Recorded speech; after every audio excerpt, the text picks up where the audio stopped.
So a lot of the anti-artificial intelligence folks are starting to celebrate the recent announcements that corporations are beginning to roll back a little bit on their AI spending. And I want everybody to think for a second what that actually means. So 4 years ago, we had a really big push on AI spend. Everybody was trying to integrate AI into their workflows. We've seen that kind of mature over time. Before it was really clunky, now it's even in your banking app.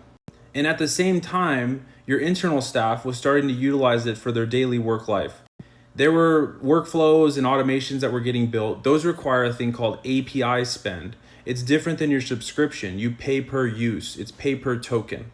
The thing about API driven AI spend is it adds up very, very fast. And that is what's starting to rack up on these companies. That's what's bringing on these big bills. It's not the subscriptions, it's the API driven AI cost.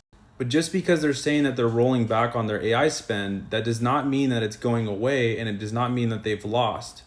So I'm speculating that this is happening now because they're looking back on their AI spend before when they were immature with their AI usage. Now it's a little bit more mature. So the idea that they blew a bunch of money on AI and now they're going to give up on it is, I think it's completely wrong. The issue isn't the output that AI was providing. That part has exponentiated significantly. What it's about now is refining. They're finding out that certain teams or certain systems were not even really necessary or helpful. This is what happens when you deal with a hype cycle like this, and I think people are forgetting how that worked out in the past. They're not turning around.